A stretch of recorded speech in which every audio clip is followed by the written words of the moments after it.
Welcome to the 11th Johnson's Baby Sense Seminar. The seminar is done in association with our media partner, yourparenting.co.za. The transition from womb to world is enormous. Tina Otte, childbirth educator, midwife, and specialist editor for Your Pregnancy, will now tell us more about the golden hours after birth and the benefits of skin-to-skin contact. Good afternoon, everyone.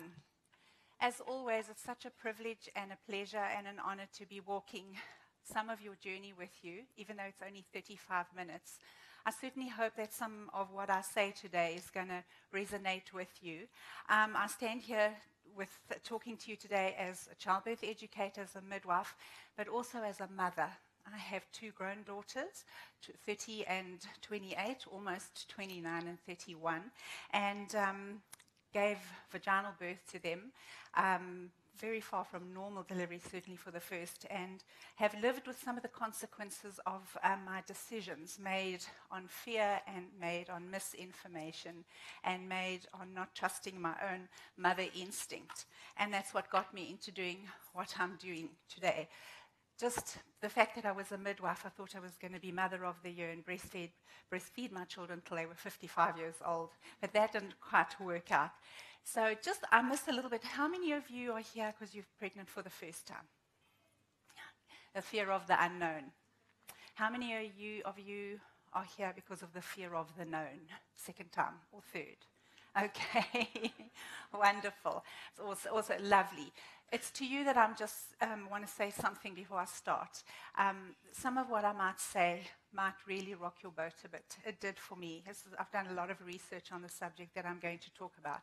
And I wish I could go back and change some of the things that I did. And maybe that's why you're here today. Maybe you want to do the same thing in terms of birthing your baby. And I'm not even touching on birth, and I'm just going to tell you that how we give birth really matters. I'm not touching on the preconceptual time or the time of the pregnancy, the 9 months of pregnancy.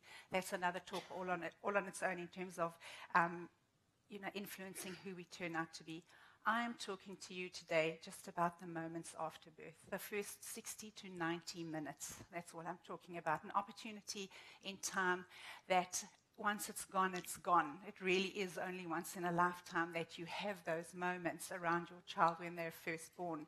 And they're precious moments. And if you're going to be deprived of those moments, I'd like you and your baby to be deprived of those moments for a very good reason. And often our babies are separated from us for no good reason. Okay. Birthing with sense, okay, in those first moments after birth. And I start off with this quote saying, in human encounter, there is nothing nearer than this. No two humans are ever closer than when one is forming inside the other's depths. We now know that you do carry a bit of your child's DNA. Okay? They have found Y chromosomes in a mother. We found stem cells in a mother that no closer. Sorry, guys, you don't carry the baby, but mothers and their children have a very close relationship because we are absolutely genetically connected and we have swapped cells a little bit. Birth is most often described, and I know because I do this all the time myself, through the eyes and the experiences of the mother. It's all about her, okay? She's seen as the main character, with the baby often being just a supportive cast, okay, in the celebration of somebody's, wonderful thing happening to them. We seldom think of what is actually happening to that baby. We assume the child feels nothing at all. An innocent bystander, as I said, but how he is born or she is born, whether it is a painful birth, whether it is an easy birth, whether it's a long or a difficult birth, whether it's a violent birth, okay, will largely determine who that child will turn out to be. Because, believe it or not, we all retain our birth memories. We can remember them very clearly when we're little, but before we have the words to express them. Often, and I've got a little boy whose parents keep in contact. We had a lot of problems when he was born, and he's about 6 now. And they're only now realizing the trauma that went on around him regarding his birth and the fact that he nearly died. And that he's in therapy because he's having horrible birth memories and times of separation, very necessary separation, I have to say, from his mother that he's still trying to deal with. Okay. Birth is a celebration of life and hope. It's not a pathological disease state, and nor is pregnancy, and yet we tend to treat it as such. A great many nasty things have been written lately about the mechanization of birth, and really with good reason. When I gave birth to my babies, epidurals, for example, were just starting to become the norm. When I trained in the 70s, I never saw an epidural being given. It was given once for a cesarean, but mothers got pethidine or happy gas. Okay, pretty much restricted to their bed. We now know that moving around is very important because if you want to get the baby to move, you've got to move. Okay, that's very important. Move the mother to move the baby because that's going to determine a large amount as to how you would possibly birth your baby or what the outcome would be. So today, I'm not talking about, as I said, the actual birth or how to give birth, but I'll touch on certain aspects of it. I'm just talking about those 90 minutes. With so many cesarean births and so many disturbed births, and very few people have actually seen a non-disturbed birth. Many of our doctors who are trained in problems, okay, they look at birth as a problem because when are they called in? When there's a problem. They are experts in abnormal birth. So they seldom get to see a normal birth or even understand or know what a normal birth looks like. What has started to happen as we move away from normal birth is that the hormonal physiology, that incredible cocktail that nature provides for you girls, in terms of pain relief, in terms of the altered state, in terms of pain relief for your baby, okay, because your baby, it's jolly uncomfortable for them, you never get an opportunity to reach a peak where you have that spillover of that cocktail working for you. And what happens is it spills over into the breastfeeding experience, and it spills over into the mothering experience, and we're starting to see more mothers battling with breastfeeding and more mothers battling with postnatal distress, which is now the political correct term of talking about postnatal depression. Our babies are suffering the consequences of our non-attachment or our late attachment, or sometimes there's no attachment at all. The transformation of what should be a supremely human moment into a celebration of medical technology is demeaning and in many cases self-defeating. I see this every day, as does Anne Richardson, who you're going to be hearing from a little bit later, as well as Megan. Okay, you girls come to us as the experts, and we all know that actually you're your baby's expert. Mommies and daddies are the baby's experts, and you just see you don't trust yourself enough. We sit for hours getting mothers breastfeeding, getting them going, helping them with their baby, undressing them from, well, to waist level. Okay, so we're getting that skin on skin, which I'm going to be talking about. And this is something that should start at the moment of birth, not in the days after birth. To quote Dr. Laboya, who wrote that beautiful book, Birth Without Violence, he says it would be hard to think of a more frightening introduction to the world than the one obstetrics has, however unwittingly devised for this generation of children. Those are not happy babies, although the birth cry is very much part of the 9 instinctive phases. We want that cry to calm down, okay? We see our water babies are a lot quieter, but we do want to hear that cry. Usually, babies are delivered under harsh lights, in a cold, pretty much clinical stainless steel room filled with gloved, masked strangers. And people who have gone through hypnotherapy have actually stated where everybody stood in that room at the time of their birth, and that people were masked. They couldn't see who was behind that. They felt disconnected and in a strange place. Then when they're born, what do? We put them into nurseries in their tight little wraps, okay, that they can't even move. And we place them with other children who are feeling pretty much abandoned and frightened themselves. Okay, when I trained as well, mothers weren't allowed to have their babies with them. Slowly but surely, that's all changing. At last. It has taken parents and doctors so long to realize how detrimental it has been for newborns and their parents. Everything we've learned in the past 3 decades, and that's when I had my children, has told us and has taught us that we could not have devised a worse way of giving birth. Very much disturbing the birth process. Many obstetricians including myself when I first trained midwives, have defended what is being done as necessary because you need your rest and you need to get your strength back after the ordeal of birth. I would hate for you to think of birth as an ordeal. It's a rite of passage, and you shouldn't let anybody deprive you of it without a very good reason. Mothers and their babies need plenty of rest after birth. Mothers and babies need each other, as you're going to see. All the recent work on parent-infant bonding shows what mothers and babies have known all along. Okay, they don't need sleep.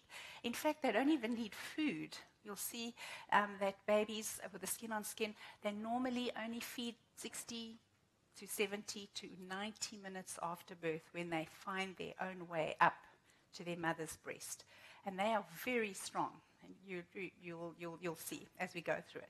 We need to stroke, we need to snuggle, we need mutual smelling as well. Babies are born with a very highly developed sense of smell. In fact, babies can smell out their own mother's breast pad over another mother's breast pad within 45 hours after birth.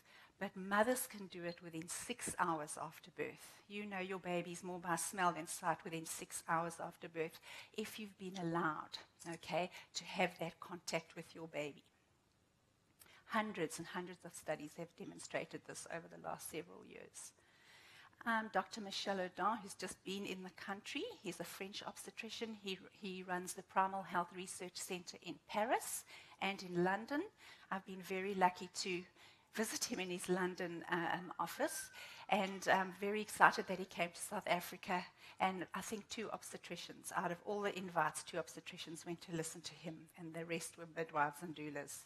And basically, we know what he was going to tell us anyway, but the people who really needed to hear it actually weren't there.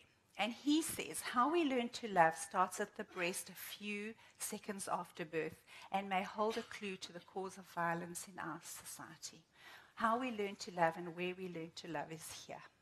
Okay? This is where we learn about the world. It's a very safe place. I certainly know I came from a generation where my parents were told to let babies cry, let them exercise their lungs, which we know lungs are not muscles, so they can't be exercised anyway. And if you pick your baby up too much, you will spoil them. And we know the opposite is true of this as well. So back in the day, the 1940s, 50s, 60s, birth moved from home setting to hospital, and Mother Nature was definitely not invited to come along. Cow's milk was advocated over mother's milk. Mothers were coached to let their babies cry unattended. They were advised to feed their baby only every 4 hours. And you know where that came from? That came from the war years, when the nurses only had time every 4 hours to do a round in the nursery and feed the babies. Otherwise, they were busy tending to the wounded soldiers. That's where the 4 hourly came from. It wasn't a scientific thing that, well, babies only need to be fed every 4 hours. On the day of their birth, their little tummies are the size of a marble. They don't need a lot. And what they get is like gummy berry juice. That colostrum, which is liquid gold, okay, fills them up and lasts for a long time. And often we give them way too much, and that's why they cry, because you know what it's like to be overfull and overindulge. Babies were separated from their moms, and they were housed in nurseries. They were believed to have no emotions or able to feel pain. Up until about 15 years ago, very painful procedures, including circumcision, performed on babies without any anesthetic, because they believed that babies had no mental construct of pain. Okay, babies know pain. They feel pain. Please don't let them do anything harsh to your babies without some kind of anesthetic. Of course, fathers were not allowed into the birth room.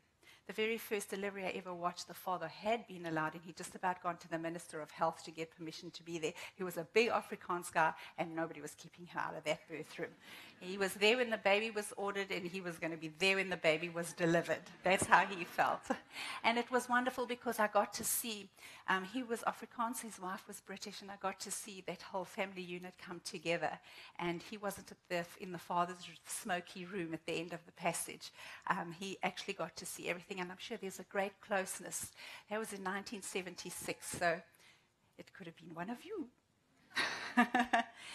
who was the baby. Okay, so 60 years later, we know that babies are demand-fed or flexi-fed. Mother's milk is highly valued, although our country is the lowest in Africa in terms of our breastfeeding rate. about 7.4%. So we're trying to get that up, and hence some of the strict regulations that the government has imposed with good reason. Fathers have gained access to delivery rooms, although I suspect there's some dads who wish that the 1960s rules still applied. But once you're there, you'll be happy. Babies are seen as conscious, responding beings ready to communicate. Okay, they've been communicating inside you with their movements, because movement is a form of self-expression. So you already know, I got a little, hot chili pepper in there, or a cool cucumber in there, okay, or a ballerina, soccer player, or whatever. You already know because your babies are communicating with you in your dreams, in your feelings, in your food cravings. How many of you have said the baby needs chocolate? Yes, more than one. So science, and this is where the scientists like proof. Science is now proving what mothers have known forever, because we trusted our instincts before. Mummies and babies are meant to be together. For 9 months, 266 to 280 days, this little human becoming has been growing inside you and has turned your world and your body topsy-turvy and upside down. And your body's let it happen.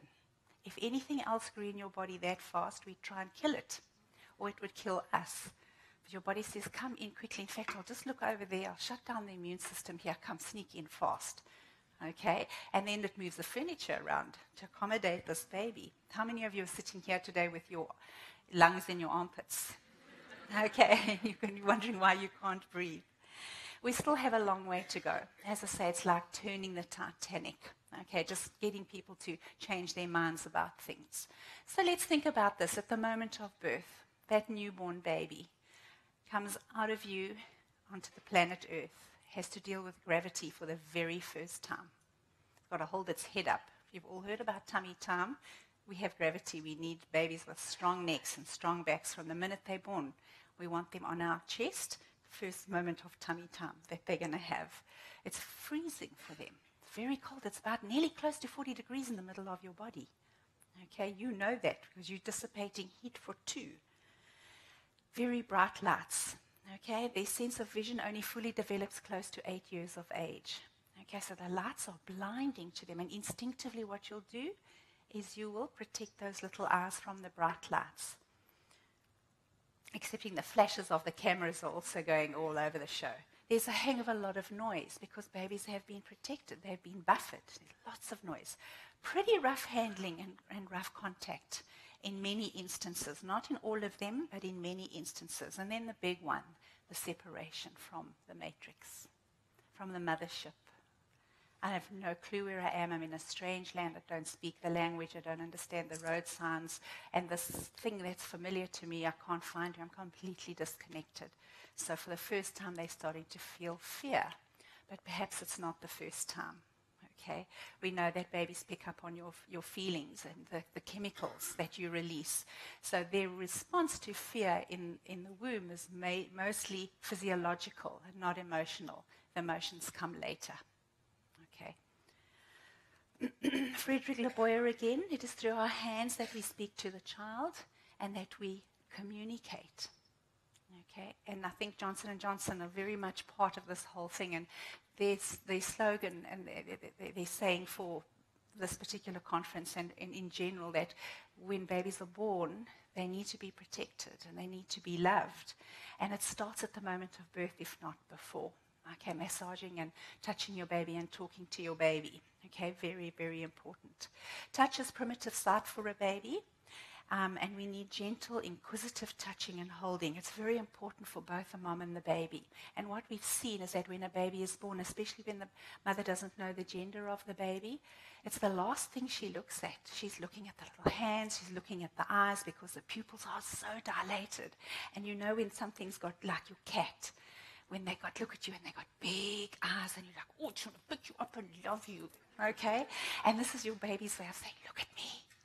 I'm gorgeous, and you need to take me home with you. Okay, otherwise, what am I going to do? So there's something that happens at that moment of birth, okay, where those mothers just need to, the mummies and babies need to look at each other, and that moment shouldn't be disturbed unless for very good reason. Touch is the child's first language, and movement is very important. That's how we talk, that body language. The understanding, okay, comes long after the feeling. Early separation, let's talk about that. Many studies have shown that removing newborns from their mothers has negative effects on the mother and on the baby, okay? Sometimes babies do need to be removed because of a crisis, and I'm not talking about those moments. I'm talking about the moments when there's no reason to remove a baby from a mother, or the mother from the baby. There seems to be a critical period for mammals, the first hour after birth, when this process is most easily disturbed. The next slide I'm going to show you was sent to me via the organizers after the first or second seminar we did. I think it was our PE seminar that we did. And it really resonated with me. And the person who sent it in had said that when she saw this picture, and probably some of you have seen it as well, it really resonated within her because it reminded her of the talk. I'm just going to let you read that.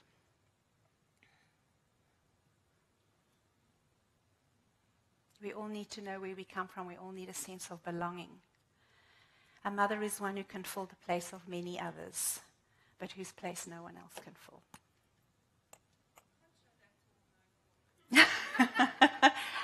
That's why I warned you. I still cry. I still cry about that. So let's talk about the fetus on the couch. These are some of my experts that sit on my shelves in my study, my beautiful books. Perinatal psychologists and doctors such as David Chamberlain, who wrote the book The Mind of the Newborn, Thomas Verney, who wrote the book The Secret Life of the Unborn Child. He talks a lot about pregnancy-related issues and how they affect who we turn out to be. Marshall Klaus, John Kennel, many, many others, Bruce Lipton, Bruce Perry, many, many others have counseled and heard the voices of the fetus when the fetus is 30 to 40 years old. I wonder how many of you have sat with your mother and spoken about her pregnancy with you and her birth with you. Very often we don't talk about it until now when we're in the same space. Go and find out and talk about it. And sometimes it explains things that you might think, that's why I'm the way I am. Could be my mother's fault. All the research that these guys have done, especially David Chamberlain, these are some of the things that people under hypnotherapy have said, and there are many of them. I've just chosen a few. This is what people remembered when they were born, and then they were taken away from their mother. Space is overwhelming. Everything is foreign. I feel out of place. I want to be back with my mother. There was nobody around that I belonged to. I felt abandoned. Everything is so big. I feel so small. I feel secure and contented and safe when I'm held. I feel vulnerable and fearful by myself. One woman said that she remembered being put on a scale, and she said she didn't fit on the scale, but she knew she fitted on her mother's abdomen. One woman remembered being disconnected from her mother during labor, and they fine-tuned it right down to the minute her mother got an epidural, and then she no longer felt anything. And the baby felt, where are you? I can't feel you anymore either. I've lost contact. Okay. He doesn't know I'm a person. I'm a thing called baby. I know I am a person. Okay, they just didn't have the words to describe what they were feeling and seeing. It came out later when they had the words to describe what they felt and what they saw. The most universal complaint of newborns is that about being separated from their mothers. Some of them will say, I could see my mother, and if she could have held me, this is what she would have done. I know she would have done this. She would have put her hands out. She would have smiled. And then when they're reunited with their mother, they talk about the feeling of that as well. But those moments away were very scary, very terrifying, and influenced a lot of how they turned out to be. Do any of you know what 75% of inmates on death row in America, Adolf Hitler and Saddam Hussein, have in common? Somebody said they have large frontal lobes. That might be, but there's something else. They were all unwanted conceptions, difficult pregnancies, rejected as children, lack of father figure. Okay. They all knew they weren't wanted before they were born. Separation from a mother elicits an initial protest. Hyperarousal, like a fear-terror response involving the fight and flight hormones. Okay, so babies are very busy. Just in case you didn't know I fell out of you or was pulled out of you, here I am. Can you see I'm waving at you, I'm moving my legs, and I'm crying. Okay, which the crying is to fill up the lungs, and we want to subdue that crying. It's not necessarily a cry of fear. It's not all, because there's an opposite response to that as well, which we'll come to. Newborn activity, that movement and noise that occurs, that's designed to get your attention. And this is, we're talking very much if you were in the wild, okay? But we still have those primitive needs that work for us. We still need that attachment to mothers. If there's no reunion, if I'm not given back to my mom, I'm not put back on the matrix, then that's followed with being very, very quiet. We see sheep and calves doing this, little lambs, where they better be really quiet. Okay, it's still part of the fear, flight, freeze response. It's very much an anxiety state, even though it doesn't look like one. Those little babies that you all see in the nursery, terrible anxiety state, doesn't look like one. But just in case there happens to be a wolf or a fox or a lion walking around outside, I better be quiet so they don't hear me. Okay, because I'm not safe. There's that despair, disassociation, emotional and metabolic shutdown, and that quietening. As I said, it's still associated with a fight or flight. It just doesn't look like what we would think it would be. It might be especially toxic to the developing human brain. Niels Bergman suggests that human babies may be even more sensitive to maternal separation and may have heightened responses throughout their life.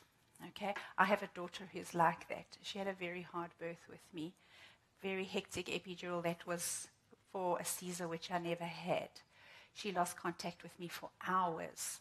I wish I could go back and change it, and I can't. I can only help you think about your journey and what you would like to change or choose beforehand. Niels Bergman is one of ours. He lives in Cape Town. He's a health physician and a skin-on-skin advocate and expert. Anything that you read about him and what he suggests, do it. Okay, even if it's on igloo making, do it. It'll be good. Okay, so what I'm going to show you next can be also quite upsetting, especially if you love animals. This is something that, an experiment, if you like, or research that was done by Harry and Margaret Harlow, a husband and wife team, University of Wisconsin, and it was to do with monkeys. You all know about this, okay, the wire monkey and the cloth monkey. And they set these up, although it's not exactly the same in what you're going to see, and it's an old clip, so the resolution is really bad, so just be prepared for that. But the wire monkey in this case has got the nipple and the milk, and the cloth monkey, like a scarecrow kind of thing. The cloth monkey doesn't have the milk. But when they did put the milk in both of them, those monkeys spent all the time on the cloth monkey.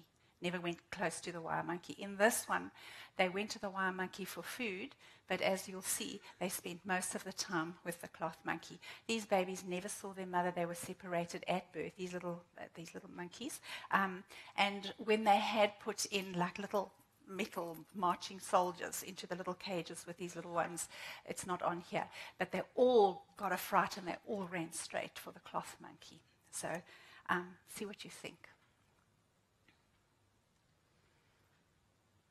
Oh, where's our sound? Wire mother.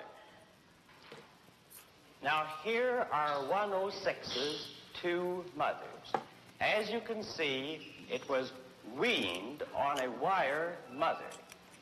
Here's baby 106. Watch. He's going to the wire mother. He's got to eat to live.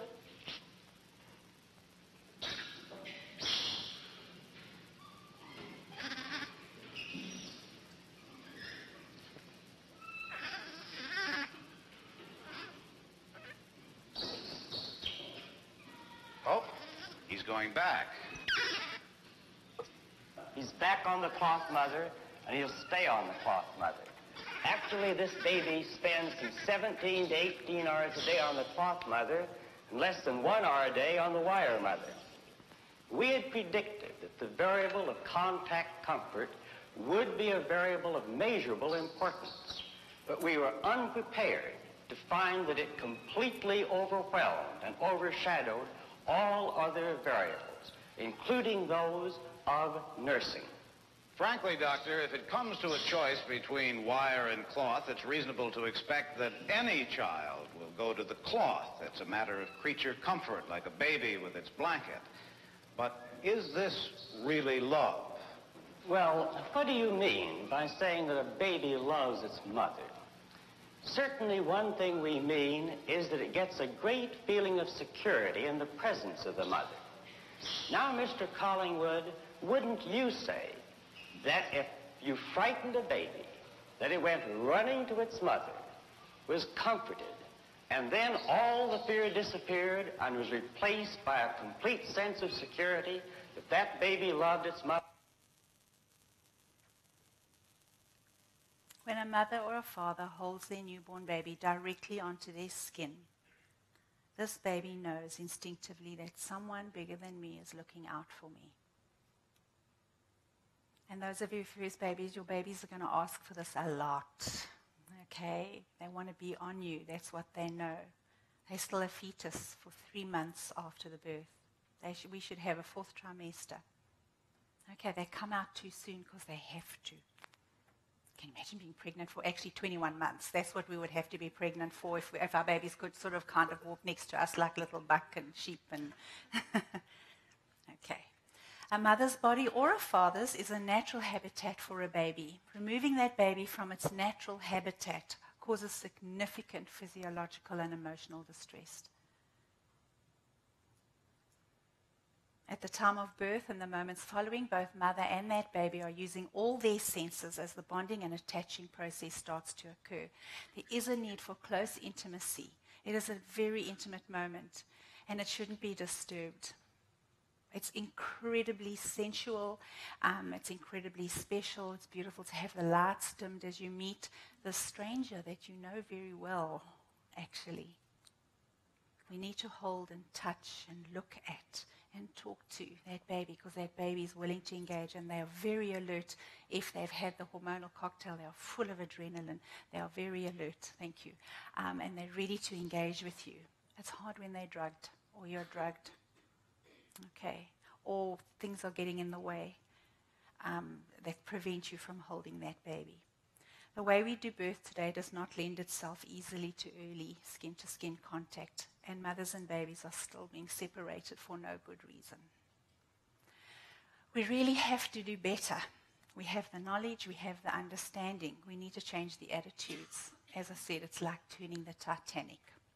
So I've been talking about skin on skin. I mentioned the golden hour, or the magnificent hour, or the sacred hour, as it's often called. In medical emergencies, you know how important the golden hour is, that if you can get to somebody and help them in that time, they do much better than later. You can always still help later, but it might just not be as good as if you could help sooner. So skin-on-skin contact occurs when mothers and their babies are given the opportunity to be placed together with their skins touching.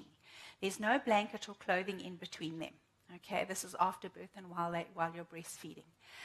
This doesn't mean you are lying there uncovered, naked. You are covered, and the baby is covered, and often the little kappies on the head to conserve that heat. But we know you're the best warming blanket that baby could have, because oxytocin switched you on.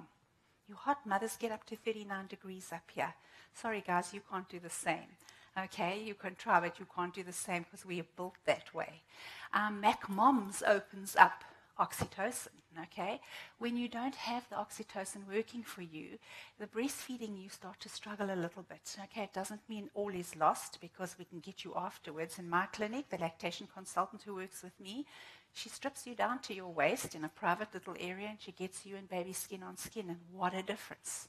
What a difference when that baby's like, oh, I know this terrain very well. Okay, I feel comfortable. It's my natural habitat. I can relax here.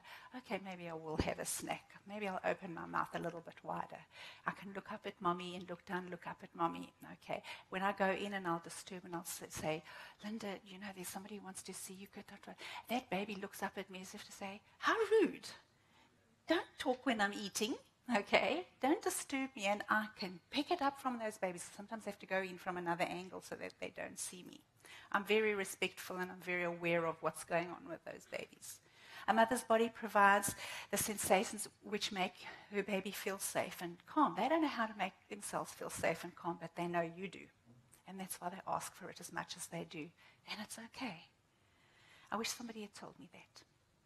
Skin to skin is not routine in all hospitals. It needs to be set up in advance and after discussion with your care providers, and especially in the case of a cesarean birth, because you need to set up for it. I know in hospitals in Joburg, they blow hot air onto the mother, especially if it's an elective Caesar for personal or medical reasons, and you haven't had that warming process happen for you. Then they blow hot air onto that area to just add a little bit of extra. Once that baby's on, there's that beautiful thermosynchronicity that occurs between mother and baby where the heating and the cooling happens automatically. Skin-to-skin contact allows the exchange of a lot of sensory information. That's the language the baby understands, okay? Those of you who went to baby massage this morning or this afternoon, it's something, I'm also a baby massage instructor, and it's something that you need to do with your babies. Understanding why we do it is very important. There's a lot of practitioners down here. You need to get yourself into a baby massage class because it's not just all about making your baby feel relaxed. You're building a better brain. You're touching. When you touch, they know it's there. If you don't touch them, they don't know it's there. Okay, and that's just another session altogether, but something that you've got to look forward to. All the senses and the primitive reflexes, which Melody Diago calls the unseen parent, okay, all very important for baby survival, and they're all initiated by touch. So lots of healthy touch is very, very good. Lots of skin-to-skin contact is very, very good. So dads, you rock too, okay? While the benefits are not quite the same in the immediate time after birth, if a mother has had to be taken away because of retained placenta, postpartum hemorrhage, whatever the problem may be, you need to step in and take over.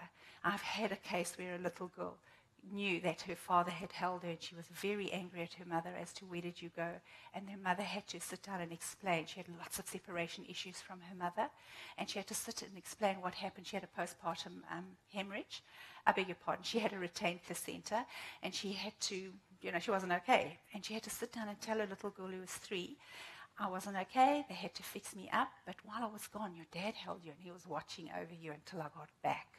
And then the issues with the school and the screaming when she had to be left started to get better and then eventually dissipated altogether. She understood and her mother explained it very, very, at her level, simply. Studies have shown that when fathers held their baby skin to skin because mother was ill, babies were calmer and they showed less stress, especially guys, if you've been talking and singing and reading to your baby now. Anybody been doing that? Dads? Come on, show me. Yeah, good. You need to talk to your child. Okay, read to your child. I know that when you touch the tummy, they stop moving. Yes? It's like all respect. It's my dad. Okay. Talk to them. They come out and you're going to go, hello, Nicholas. And Nicholas is going to look at daddy rather than doctor. Okay, because it's like, so that's what you look like. Okay, I haven't heard your tummy rumbling a lot. Have moms. Okay, so quickly, benefits of skin to skin for baby. They're usually more content, cry less. Okay, they feel safe, they can hear your heartbeat, which is very soothing and very reassuring. Baby will have a temperature that is more stable. You go and you've all done your ward rounds, you've seen the little bassinets, you've seen the little heating blankets between the sheets ready to warm up your baby. You don't need it. You need yourself. You need your own warming blanket that's got switched on. Okay, very important. Babies' heart rates have been found to be normal. Their sugar levels are better. No, we need to give your baby some sugar water. Give baby to me, I got better stuff. I got something called colostrum and, beautiful gummy berry juice in there with steroids in it. And I've got a heartbeat and I've got the warmth and I've got the love. Okay, that thing in the bassinet hasn't got any of that. Babies who are skin to skin usually have more rhythmic breathing pattern as well. Bonding between mom and baby is increased. Remember, bonding isn't one moment in time. I bonded and still am bonding with my children on different levels and in different ways every single day. Early skin contact after birth gets baby in contact with the mother's bacteria. This is very important. Our reflux, the probiotics our babies are going on to, all the things. If they haven't come through the vagina, they do not pick up the vaginal flora that they need to colonize them inside so that they can get a good immune system and a little bit more of a mature gut. Okay? Put your baby on your skin. Your skin has bacteria on good bacteria, and that's how babies colonize their gut. So lots and lots and lots of that skin-to-skin contact. One of the major skin-to-skin benefits for our preemie babies, they actually, on skin-to-skin with mother, they can reduce the need for oxygen. And in fact, this is how what skin-to-skin and the power of it was discovered in Bogota, Colombia. They don't have incubators there, okay?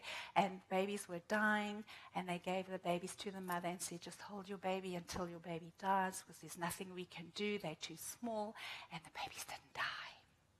The babies were with their mothers, and the babies survived, and they realized they had something, okay, going for them. For you, moms, I call it the mommy brain. Mommy brain is switched on. A mother's instinct will tell her exactly what to do and allow her to interact with her baby on an intuitive level. Guys, you know your baby's better than any expert. Please follow your gut. Please follow your instinct. It really worries me that you look to people like us to tell you what to do. We're there to help you, but you also know deep down inside, and I really want you to trust your instincts because they're never wrong. When there has been a disturbed birth or a surgical birth and there has been separation, okay, we want to try and get that baby as soon as possible back with the mother and back onto the matrix so that we can get your juices going, your love hormones going that nature has given you, your pain killing, I call it nature's narcotic. That's many times stronger than pethidine and the stuff we give you in the syringe. Many times stronger with no side effects. Okay. Skin-to-skin contact with mom helps produce more of that mothering hormone, the prolactin, the oxytocin as well. This oxytocin hormone that I'm talking about is an amazing thing, okay? And it's very much part of the attachment and bonding process. We also have higher levels of relaxation hormones. When you feed as well, you get very sleepy because prolactin's a natural tranquilizer. And you're supposed to get very sleepy so that you're in the moment with your baby as well. It's not tiring as in physiological. Breastfeeding, babies who get that immediate skin-to-skin after birth for at least an hour, they normally find their own way to the breast. And usually when you do something yourself, you get better at it every time you do it. Okay, so we want babies to try and get onto the breast themselves. We'll see that in a minute. Babies who are kept close to mom's skin-to-skin, they usually breastfeed more often, and that, of course, leads to the good milk supply. And then it builds the mother's confidence. You know, I always say my moms who come to me and say, like, we've got to get this baby out. It's one day in your life. But then the hard job starts. You've got to go home and keep the baby alive, okay? And this is all where the skin-to-skin comes in.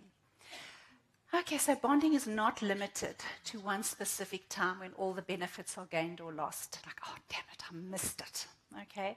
You can get it back, but you don't want to lose something with no good reason. It's a continuum of opportunities from preconception, okay, onward. There's no special cement that you get at the time of birth, although it feels like it. That comes then and never again, okay? It continues. That locking in or falling in love with the baby occurs at different times, even when they're not babies anymore, even when they're grown up.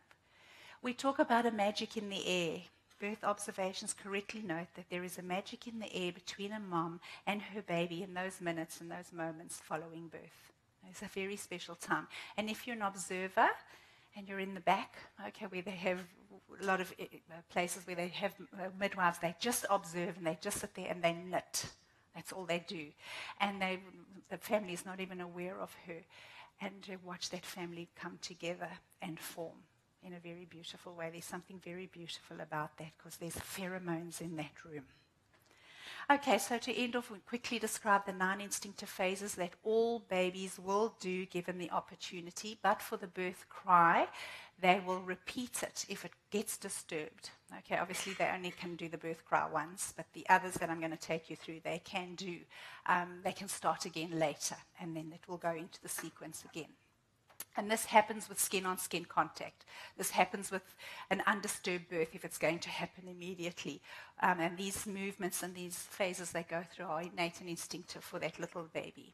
There's a variety of actions that they may demonstrate, and they may do one, some, seldom all of them. Okay, so the first one we mentioned is the birth cry. That cry occurs immediately after birth and the baby's lungs expand, and we all need to hear that. Some really show you that they're there, and others kind of whimper in, okay? And like the water babies are very quiet. They kind of just snuffle. Okay. Second stage is relaxation. Usually begins when the birth cry has stopped. Okay, so they've been on the journey down the birth canal. And if it's been with season, if you're lucky enough to get that baby immediately before it's weighed and measured, because that doesn't have to be done straight away, your baby will go through this. They'll go through a relaxation period. He exhibits no mouth movements and the hands are relaxed. It's kind of a okay, figure out where I am. Okay, baby skin to skin with the mother and covered with a warm, dry towel. Remember, they're not naked. So people say, oh, but your baby's going to get cold. You're covered. There's just nothing. There's no sandwich. Baby's the sandwich. There's the filling. Stage 3 is awakening. And that picture does look like it's a little bit sore. Somebody grabbed my nipple like that, I'd probably saw up them one. Usually begins about 3 minutes after birth.